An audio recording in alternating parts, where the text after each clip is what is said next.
Hey, what's up guys and welcome back. And today I'm going to be giving you a brand new series guys. What if Naruto was a master of the mystic arts? Don't forget to go ahead and support the original and show them some love guys. Link will be at the description, so yeah, go ahead and check them out. So yeah, this will be a dark what if guys. Meaning of dark, Naruto is going to be mixed up in a lot of... Well, the mystic arts is not a good place. Demons, monsters, ghouls. Yeah, it's gonna be fun and awesome. And also horror, guys. So yeah, if you're watching this at night, you might want to check under your bed. Or not. So yeah, don't forget to go ahead and check out the other channels. And also, if you're new, smash that red subscribe button and become a part of the Animaking family. Links down below. So let's begin, guys.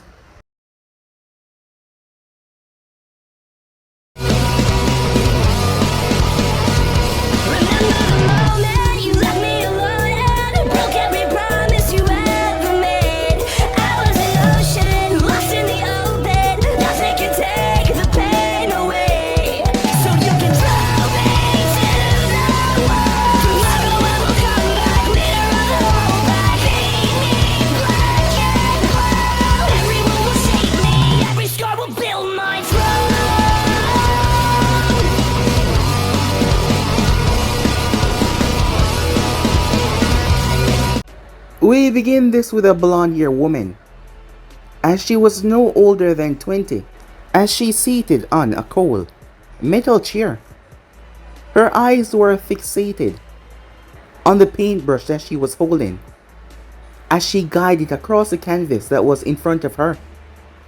On the decks behind the painting, there was piles and piles of canvas on the display, some of them stacked on one another. All of the portraits show a different kind of flower.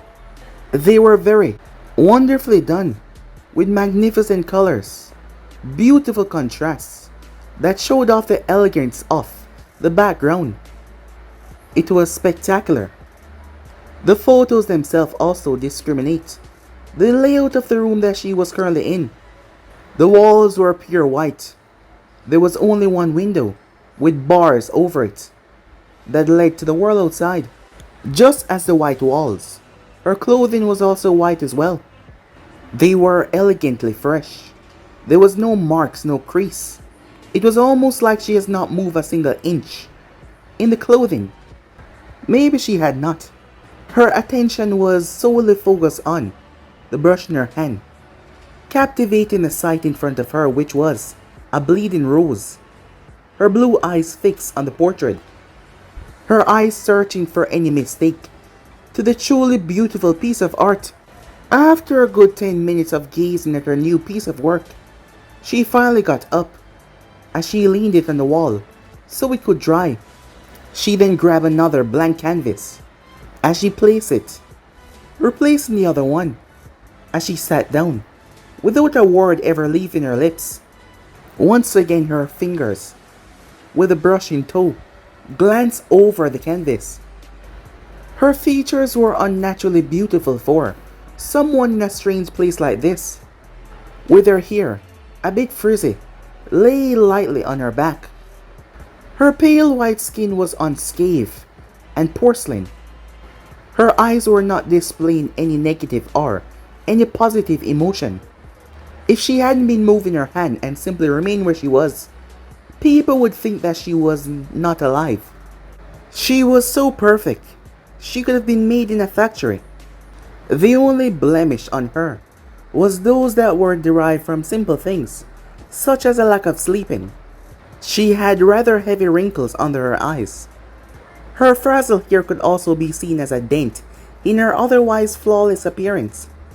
That appearance remained unfazed as 3 knocks caught her hearing. She did not react as a door opened up behind her. It was patted in like the wall, so it looked rather similar. As a man stepped inside, he looked similar to her, however, his hair was a shade darker, including his skin as well, as he was sporting a long, doctor white coat with a tray of food in his hand. He looked awful as well, as bags were under his eyes. He looked tired, but he had a plastered smile on his face though. There was a few keys on his belt attached to a ring, along with a few other items. On his upper coat pocket, there was his badge, displaying what position he had within this place. He turned as he used his foot to close the door. As he stopped, looking at the girl from the back, his smile faltered for a second before he put it back on as he stepped forward.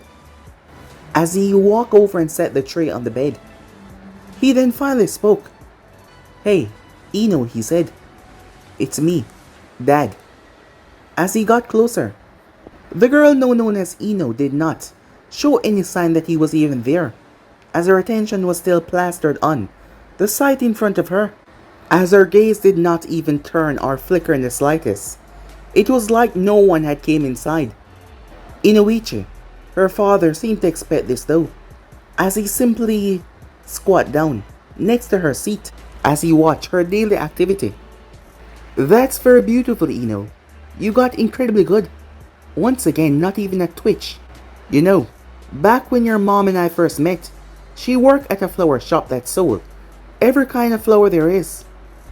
She loved them, absolutely adored them." He drawled on. However, she did not react. He looked away with a dejected look on his face. How could this have happened? He's worked over hundreds of cases and yet he's gotten through to most of them, if not all. And he can't even get a single twitch out of his daughter. A truly ironic case. A psychiatrist's daughter lose her mind. Sad irony. Looking back up to the face of his only child, he gulped down the lump in his throat to suppress the tears that want to come out. However, they tried to shed as he bring his arm up and wipe his eyes. Just then there was two quick knocks as the door opened quickly after. "Oh, Dr. Yamanaka," a feminine voice spoke up. "It's 2 o'clock. Time for her meds." Inoichi looked back towards the image. A blue orchid. It was his wife's favorite flower. As he maintained a professional image as he cleared his throat and got up to his feet, wiping his face, he leaned to the left and grabbed the mostly eaten tray from her last meal as he stepped out as the nurse was holding 2 white cups. "Make sure she eats," he said as he left. The nurse watched him as she already knew the tragic case of his daughter. As she stepped forward to continue her assigned job, outside of the room, Inoichi came to a stop as he leaned against the wall. His eyes were red with unshed tears, and the tip of his nose sheer the color as well. With a sigh and a rub of his neck, he steadied himself as he continued on to work. On the drive home, it was hard to focus on any of his other patients and his cases. His daughter was on the front center of his mind, of course. Why couldn't he get through to her? He was able to get through to complete strangers who he has never met, and yet he can't get his own daughter to react or speak to him. Some psychiatrist he is. This was never supposed to happen. He didn't understand how could this have happened. 3 years ago, everything was normal. She was going to school, hanging with friends, spending time with her family. Then, just like a snap, she was different. She hated to go in public, yet she didn't like to stay home. She became tense, erratic. Her behavior at school was also drastically making notice of the people. And then, her school started to notice a decline. Inoichi, of course, picked up on many things. Her lack of sleep. She was also missing meals. He just assumed that her school life was catching up with her. That was until she went to the 2 people that she knew she could trust without a doubt. She told her parents that their new house had a rather tragic, dark history. She explained that weird, unexpected, strange things has been happening to her since they moved in. Being the rational people that they are, they assumed that she was just having some difficulty adjusting to the new home, and eventually she would calm down. She first took their word for it because they never steered her in the wrong direction before. But this time though, it was different. Few weeks passed, and the unnatural things started to progress on her. They start to progress normally. It was getting bad, so she told them once again. She was afraid, terrified, trembling in fear when she told them. They had never seen her this way. However, at the same time, nothing has been happening to them. They have seen nothing at all. Against their better judgment, they call a priest to come and bless the house, and that changed her world for good. He came to a stop at his two-story house that was once occupied by their daughter, wondering what could have put her in that state to frighten her for her to do what she did. A few times he stayed in her room to try to see what she saw for herself, but he never did. Ino always had an imaginary mind, even in her younger years. She had a majority of imaginary friends, but when she became a teen, she stopped talking about them. As her social life, she started to make real friends take off. So what makes a 17-year-old girl go on and on about a ghost that only she could see? Seeing her in that institute every day truly broke Inuichi's heart. So much so that he wanted to believe her, but he just couldn't. Getting out of his vehicle, he made his way towards the door with a heavy heart. Now, he had to tell his wife, a task that was getting harder and harder as the day go by. He opened the door as he heard the sound of running water. It was coming from the kitchen.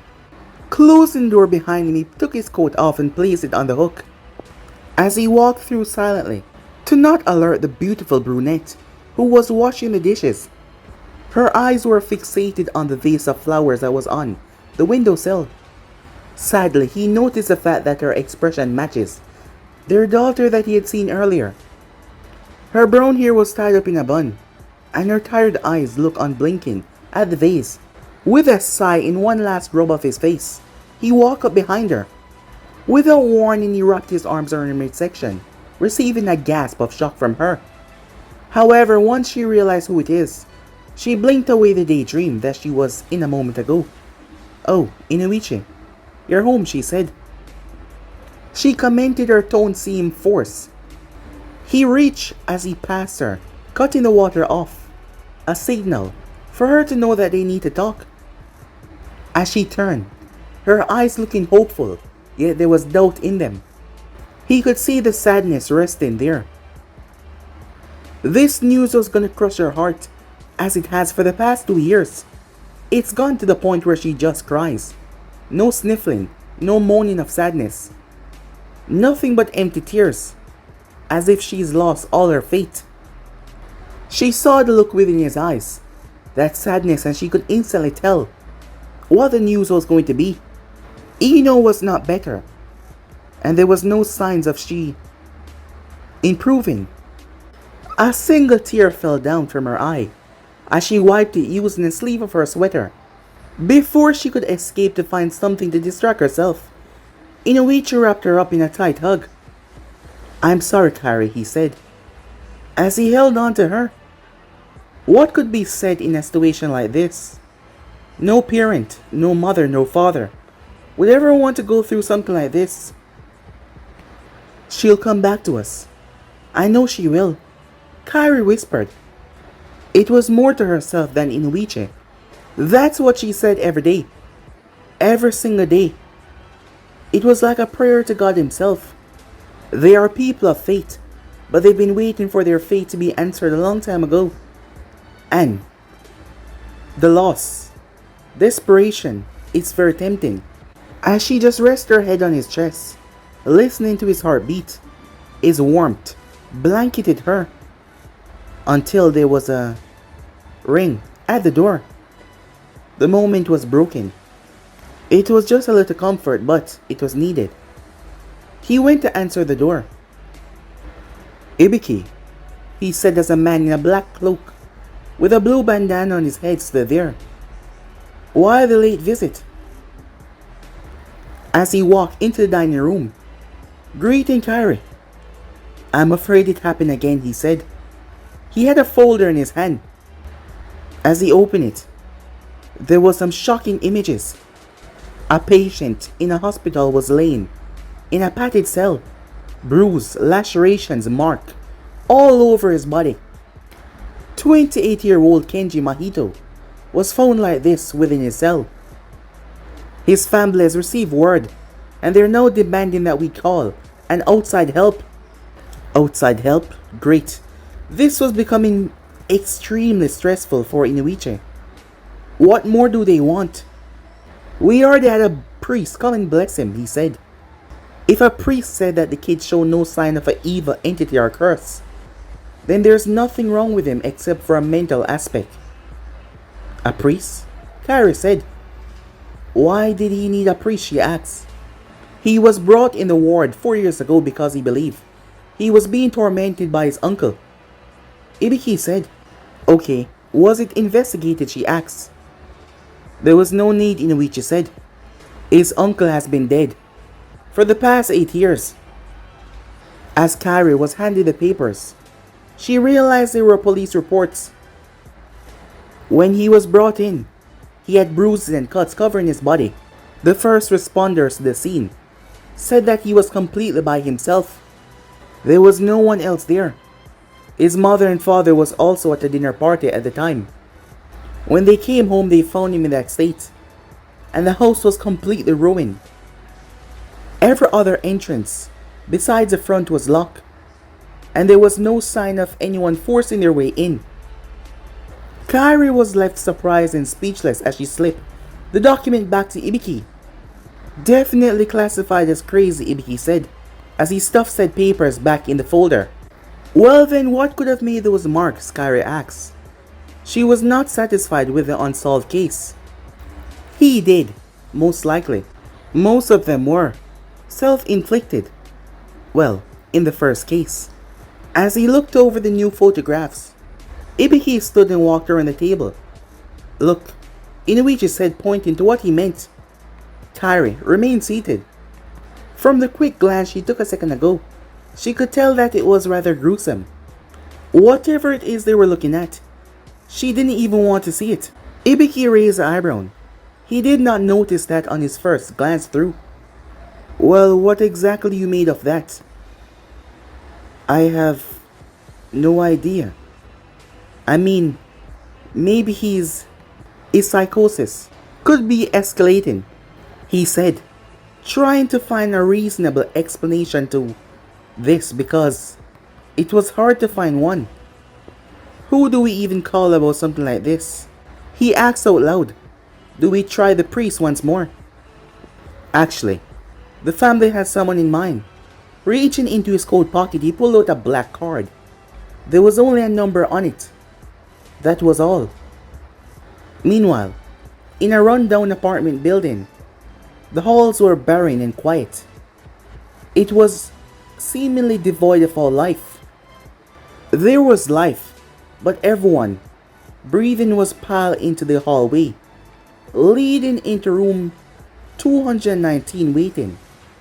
A deep, menacing growl could be heard.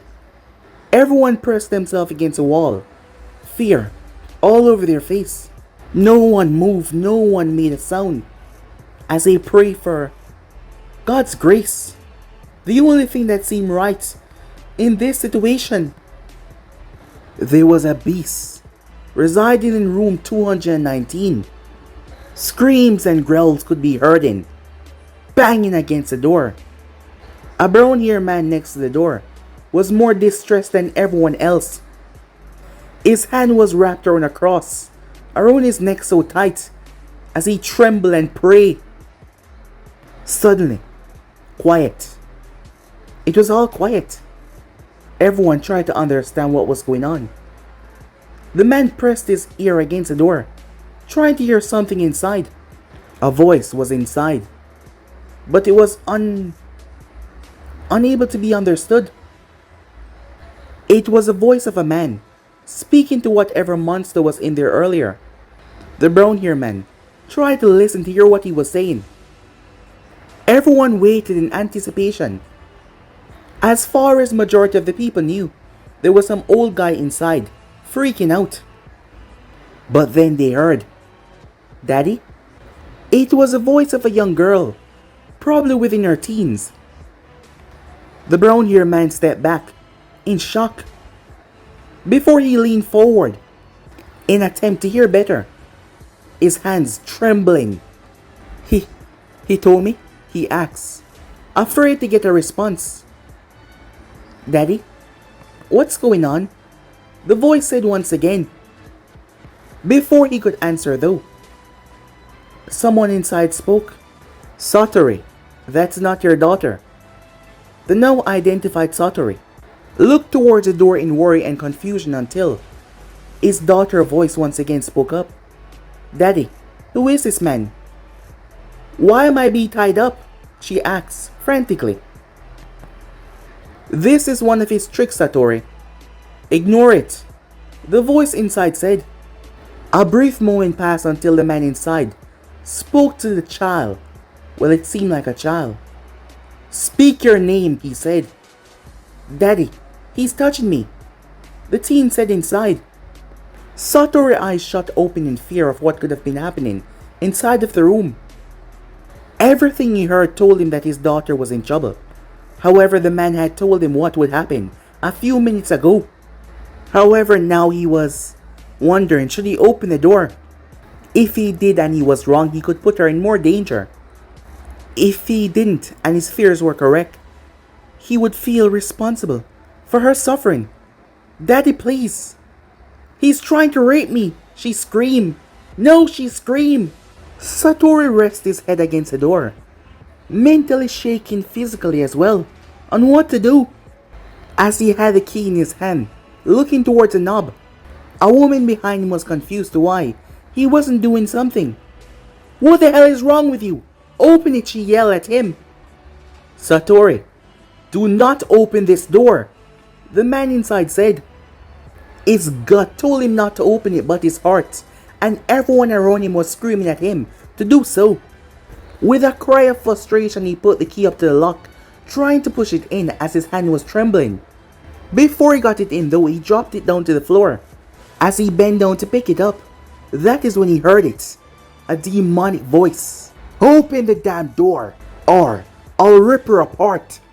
With that, the apartment complex erupted into sheer chaos. The ground trembled. The ceiling dust started raining down on them as people collapsed down to the ground. Several of them scrambled back into their rooms for cover. Satori, on the other hand, was rooted to his butt a few feet away from the door. His eyes were fixed on the crack in wood in front of him. From inside the room, he could hear objects slamming against the wall and being thrown around, and the beast cursing at everything and everyone.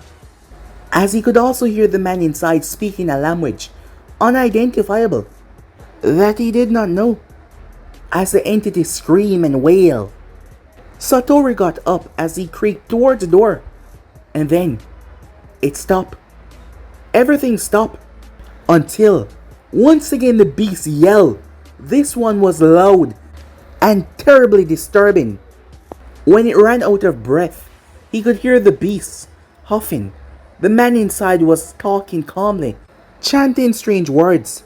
Coughing could be heard like someone's throat was blocked up. The coughing was demonic at first until it got lighter and lighter and lighter until the cough was purely feminine. The door then swung open as a man stepped out. He had blonde hair and dark blue eyes.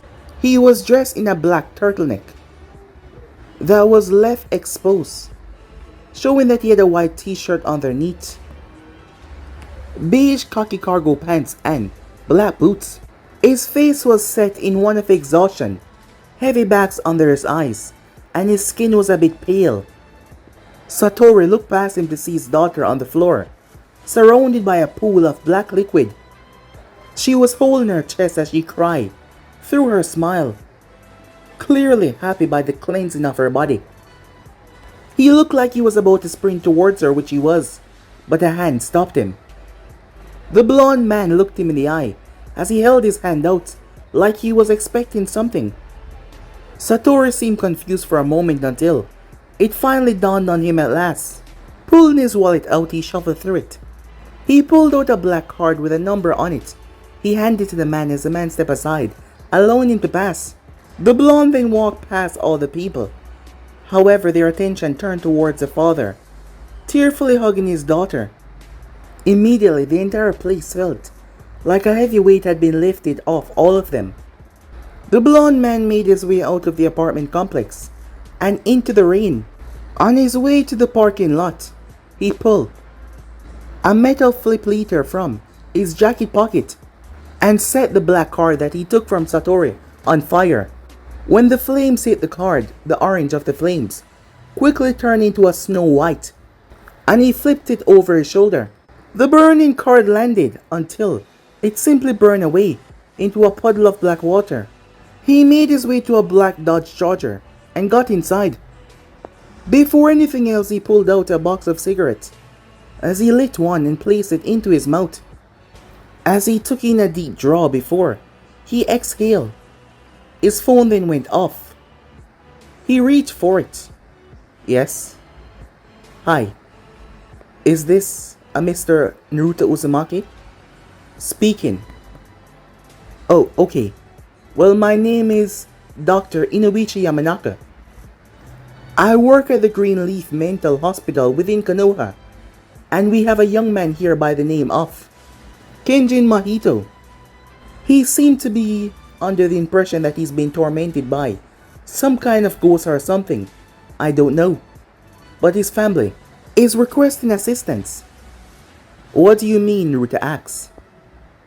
Well, just a few days ago, he was found in his cell with lacerations all over his body that seemed to be self-inflicted, but his family doesn't believe so. Inoichi tried to explain. Naruto took another drag as he tapped the ashes into the ashtray. Have you contacted a priest?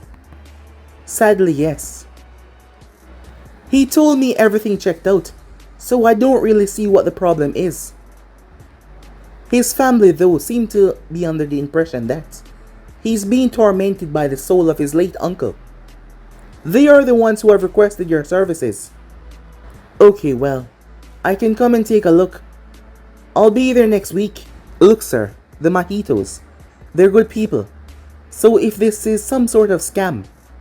Naruto chuckled. You have a good night, Dr. Yamanaka, he said, as he hung up and drove away. Time skip. Come on now, Ibiki. Do you really think that this is going to work? I mean, we already tried a priest, Inoichi said, walking down the halls of the hospital as he flipped through the files of Kenjin Mahito, making sure that they have everything. Well, I don't know. Apparently, one of the family members have seen the guy in action.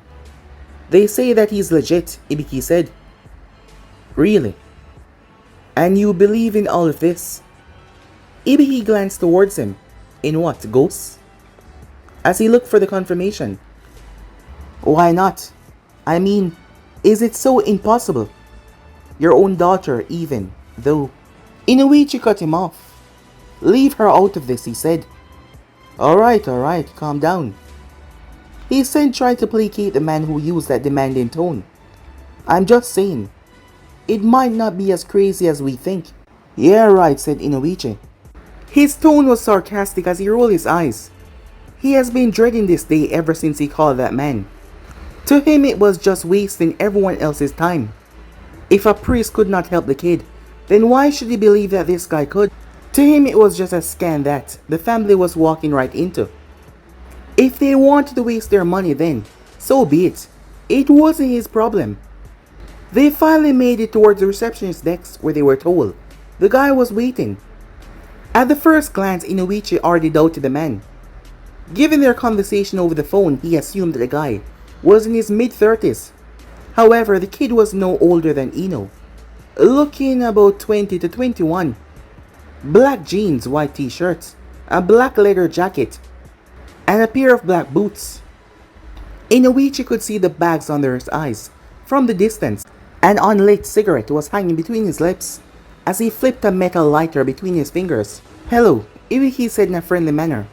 You must be Naruto. I am Ibiki. Yes, sir. How are you? He said, as he shook the man's hand in greeting. Well, a little stressed recently, Ibiki replied to him. Very understandable, said Naruto as he glanced over towards Inoichi, who was examining him. Mr. Yamanaka, I presume. Inuichi hesitated as he saw the hand, but he shook it. Yes. Welcome to the Green Leaf, he said. Thank you for having me. The kid's family is on their way. Naruto asked. Yeah, I got a call just a few minutes ago. Says they're about a half an hour out. Inuichi replied, as he eyed the man suspiciously. Well, would you like to go over some of the information along the way? Ibiki asked, handing him a stack of folders. Sure, said Naruto, as he flipped through the files after opening it. If you would please follow me, we will take you to Mr. Kenjin. Inuichi said as he rubbed the sleep from his eyes. Naruto simply nodded as he read over the file and followed the two men as he was reviewing everything inside. How exactly did he end up here? Well, a few years ago, he was found in his home alone with multiple lacerations covering his form, Ibiki explained. The kid said his uncle was tormenting him, but he has been dead for a few years prior. Most of the marks were classified as self-harm, so for his safety, he was sent here. As Naruto pulled up the pictures from when he was first admitted, they definitely seemed to be self-inflicted. In fact, all of the marks seemed that way. All but one. One that he couldn't have done to himself, especially with the state that he was in. It was a long, deep, jagged scratch stretching down his back, from the right corner to the left. Are his episodes triggered by anything, said Naruto. Yeah, actually, sound. Kenji has expressed his urgency to be placed in solitary confinement. That is where he has been for the past 2 years. And the only 2 instances was when we passed by his room with some of our more vocal patients. Ibiki explained to Naruto. It's not uncommon for a few of our patients to be triggered by sound, Inuichi said, in a frustrated tone. Yeah, but they also act out few times randomly. Kenjin episodes only occur when it gets too loud, Ibiki said. Said Naruto. How are his sessions? He asked. Ibiki started to describe what was being asked of him. As Naruto shut the files and glanced around the hall, his eyes landed on Inuichi. He could tell the guy did not believe in this stuff one bit. No matter where he went, there was always one guy like him. So he was used to it. As he watched him, he noticed he slowed his pace, and his eyes were locked on one door, specifically. As Inuichi turned to show like he wasn't looking at it. Feeling curious, Naruto glanced into the room as they were walking by. There was a young blonde girl inside as she was eating a meal, facing said door. Her eyes were fixed on the bottom edge of the window that he was peering into. As if on cue, their eyes met, dark blue into light blue, gazing at one another. Her gaze watched him as he walked past the door. Whatever interested her seemed to subside quickly. She glanced back down, just staring like nothing happened. She picked at her tray as she continued to eat, her expression remaining in her trance state. They finally arrived as they opened the door, walking into the room of Kenjin, Mahito. The brown-haired black-eyed teen. He sat in the center of her room, straight jacket securing his arms. In his ears, a pair of earplugs. He mumbled fast under his breath. His eyes were fixated and fidgeting all around. At first glance, he seemed to belong here. For Naruto, that wasn't enough. He requested the earplugs and a straight jacket, Ibiki said. Naruto nodded as he walked around to feel the room out. He glanced like he was looking for something specifically. Inuichi watched him with a careful eye, feeling like he also belonged in here as well. Yeah, not really sure what you're looking for. You won't find anything but white walls. As Naruto raised a hand, shutting him off, as he seemed to have heard something. He stepped closer towards Kenjin, who had still not yet looked up, as Naruto focused on the mumbling that came from his mouth. He does that all day, Inuichi said, crossing his arms. To him, Naruto was looking for any reason to blow smoke. It was an obvious scam, and the family was foolish for believing in this. as Naruto squatted down right next to Kenji, listening what he was saying. His eyes squinted in suspicion as he then turned to face the teen. As the other two men watched, as Naruto snickered lightly before he got to his feet. "Looks like we gotta do it now," he said, as he walked towards the door. "Do what?" Inuichi said, as Ibiki followed him. "He needs an exorcism. He's possessed," Naruto explained, as they walked down the hall to the reception area. "Well, what do we need?" Ibiki asked in worry. "I need a mirror, a speaker, and 2 extra set of hands," Naruto said, walking faster. "Okay, hang on. Are you serious?" Inuichi said, as he grabbed onto Naruto's arm and turned him around. "Possession? Are you insane?" he asked. "Get what I need, and you'll find out," Naruto simply stated to him, as he turned around and continued to walk. Inuichi simply looked at his retreating form. He shook his head as he turned to his right. They were right in front of Ino's door. He was shocked as she looked into his eyes for a split second before she glanced back down. He sighed when she looked down, as he went to get what was needed. Moments later, both men stood by the door with the objects that Naruto asked for. They were arguing over what exactly is going to take place. Ibiki was trying to give the guy a chance, but Inuichi was arguing that Naruto was insane as well. However, they were cut off as Naruto came with a bucket of paint, a sheet under his left hand, a Bible, and a sledgehammer over his shoulder. "Whoa, whoa, whoa, what the hell?" Inuichi said, as he placed the speaker down. "What kind of exorcism is this? I can't let you bring that in here." Naruto ignored him as he pushed the Bible into his chest. "Trust me when I say it's needed," said Naruto. "Hang on," Inuichi said, as he stepped in front of him. "Needed for what?" "If we don't do this now, that kid is going to die today." "And how do you know that?" "He's speaking Polish. What he's saying in there is get him out. Over and over again," said Naruto, as he handed the sheet towards Ibiki. "So what? He claimed that he was his uncle. So far as I know, he has no Polish in his family," Inuichi said. "There is something inside of him, but it's not his uncle." As Naruto stepped around him and opened the door, he instructed Inuichi to hook the speaker up to his phone and hang on to the Bible. He instructed Ibiki to hold the mirror 10 feet away from Kenjin. He then covered it in black paint and make sure it still functioned as a mirror. "Just a black mirror, Inuichi," he said, as he pulled the earplugs from Kenji's ears. "Give me some music." Kenji's eyes shot open in fear as he glanced up towards Naruto, pleading with his gaze. Inuichi put on the loud rock song from Naruto playlist. He put the speaker on maximum volume as he watched to see what would happen. To Inuichi's surprise, Kenjin screamed out as if he was in actual pain. Inuichi looked back and front between them as he wondered what he was gonna do. To his confusion, Naruto simply stood there. He glanced over towards Ibiki, who was simply standing there as well, watching intensely. No one was trying to help the guy.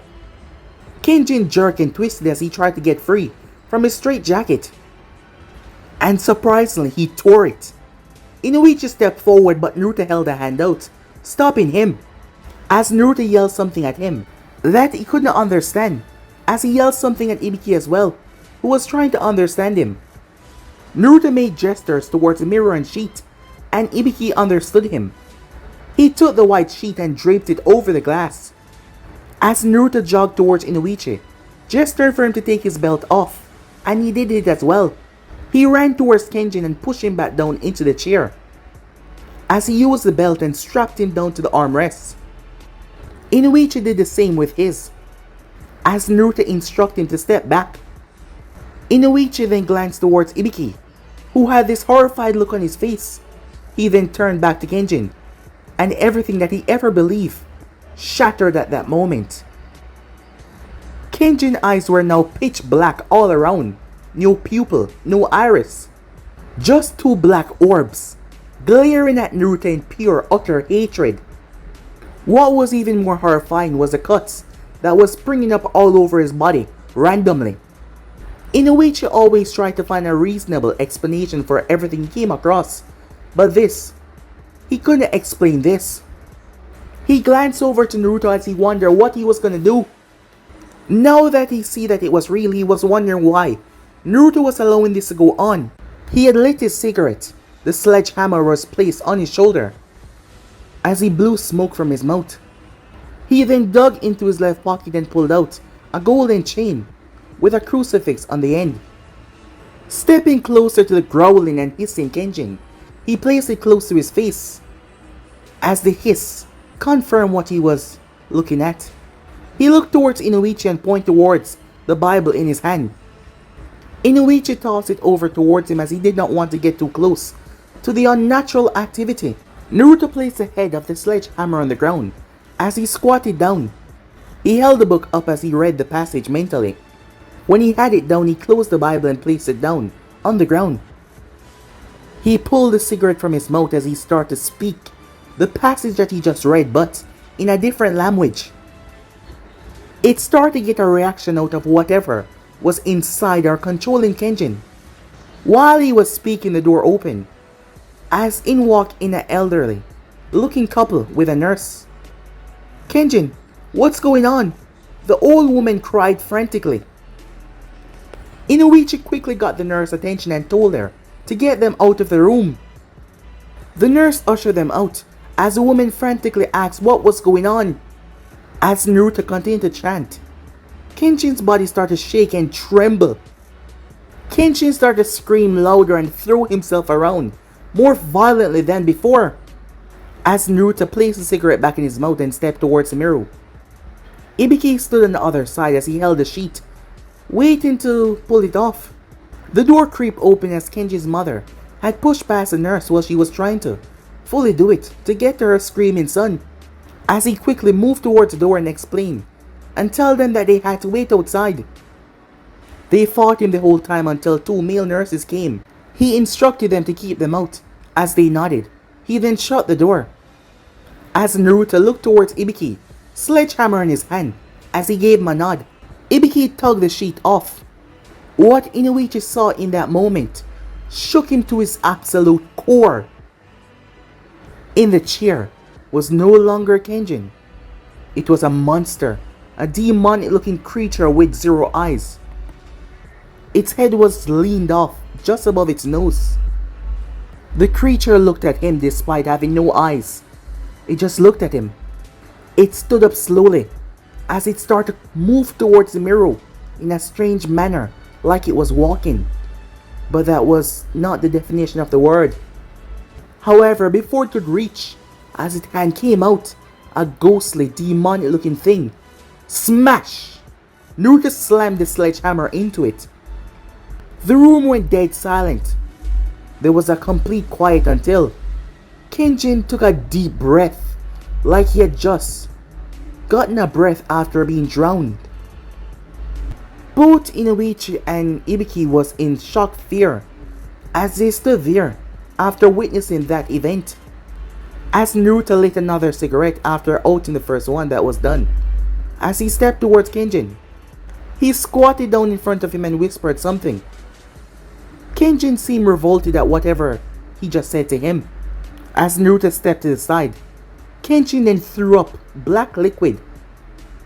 As Naruto walked over towards the still shocked Inoichi, "Still think I'm insane?" he asks.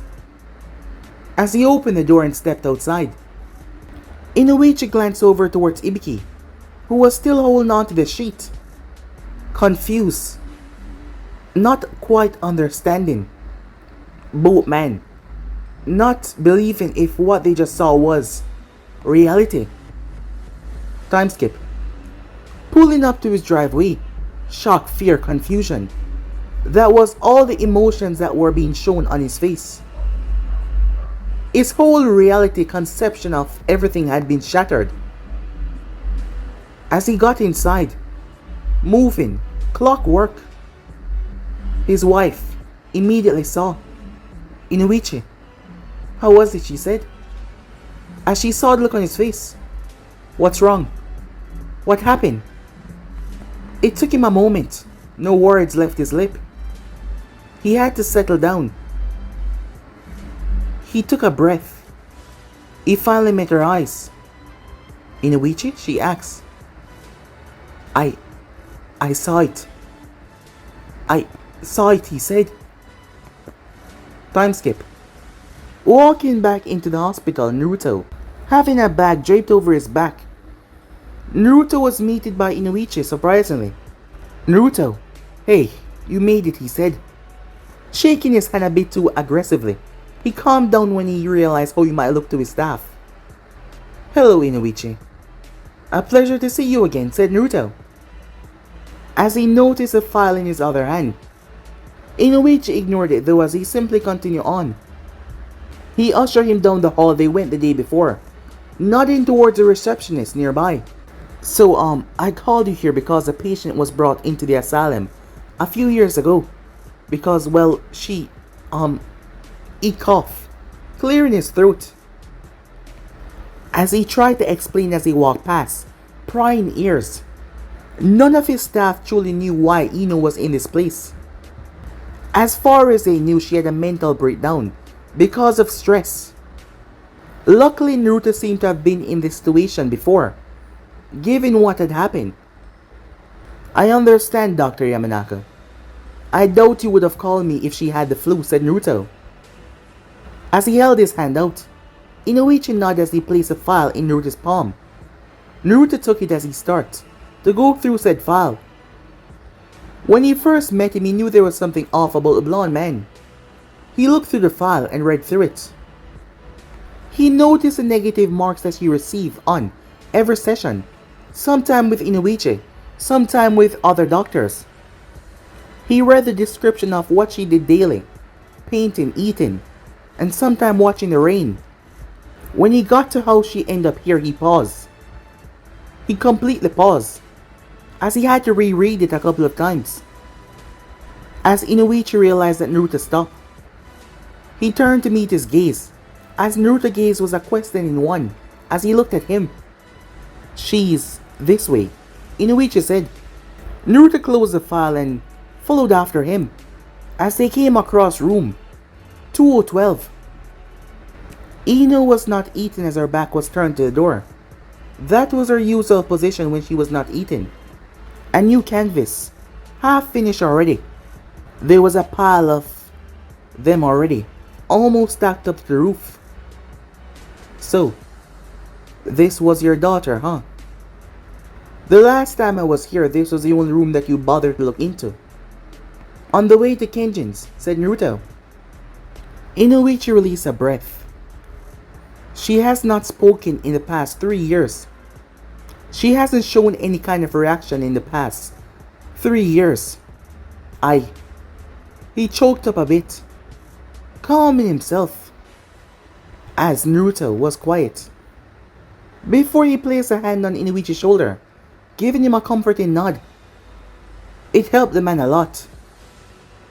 So, what do you need? He said. You need to talk to her or something. No, said Naruto. Where exactly did her episode start? Naruto asked. Inoichi looked at him questioningly for a moment.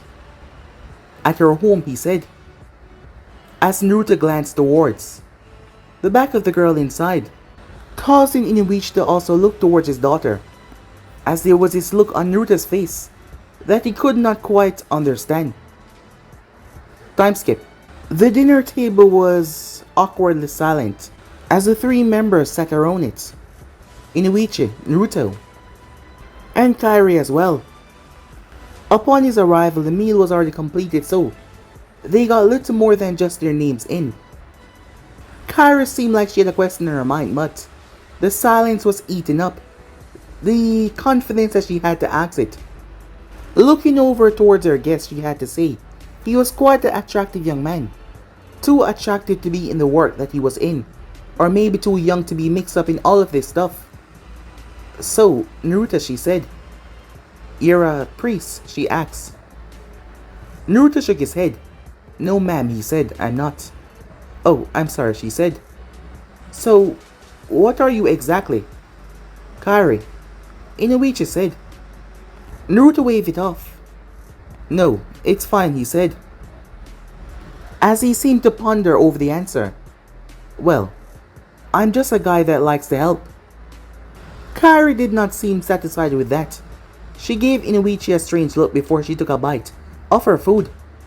So wait, she said after swallowing. What is it that you do for a living? As in work? Naruto chewed as he swallowed. Well, this. Oh, this, she said. So how much is this going to cost us? Kairi, Inuichi called out once again. We don't have a lot of money. I don't know what Inuichi promised to pay you, but I'm sure that we don't have it. Don't let the house fool you, she said. We are not that rich. Naruto simply chuckled though. Yes, he chuckled. It's not charged, ma'am, he said. My service is free. She paused in surprise, as Inuichi cleared his throat. I'm sorry, Naruto, he said. For what? Kairi asked. I was just asking. I'm sorry if I came off rude, Mr. Uzumaki. It's just, well, I've read about guys like you. Guys like me, said Naruto curiously. Kairi nodded as she chewed a bite of food in her mouth.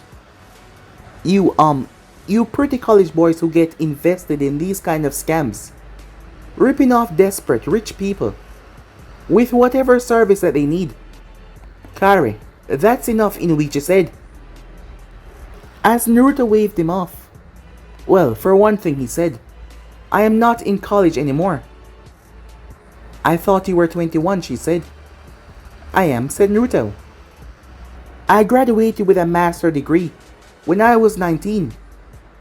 She was surprised and impressed by that. Wow, so you're some kind of genius child. No, he said. Just someone with not much else to do than school, he replied. I worked through 2 summers, shoving 6 years into 2. She nodded. So, you're a writer then? He shook his head once again.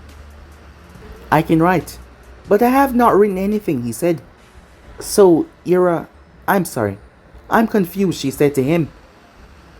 How do you get your money, she asked.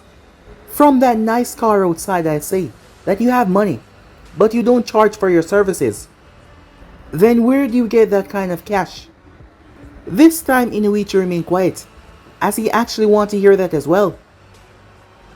As Naruto chewed his food as he thought it over. Well, money's never really been an issue, he said to her. Kairi seemed like she was about to ask further, but Inuichi stopped her. You know, Naruto, it doesn't matter. I apologize for my wife's urgent tongue. We are willing to take whatever help we can get. You said that you'd like to see her room. Naruto nodded as he turned back towards Kairi. Thank you for the delicious meal, Mrs. Yamanaka, he said. It was very well prepared. As he turned back towards Inuichi, who guided him towards that room. But guys, be and subscribe right here. If you want to see the next part, and do like, subscribe, comment down below, and turn on that bell notifications they posted. Remember, share to all of your friends in your social media platform. And also guys, don't forget to go ahead and check out the other what ifs of the other channels. Yes, I indeed have 4 of them which I post what if on every single day, so go ahead, check them out and enjoy guys. Link will be in the description. So yeah, without further ado, what do you say we begin this? Now guys, what am I saying? Let's get the hell out of here. See you guys soon. Peace.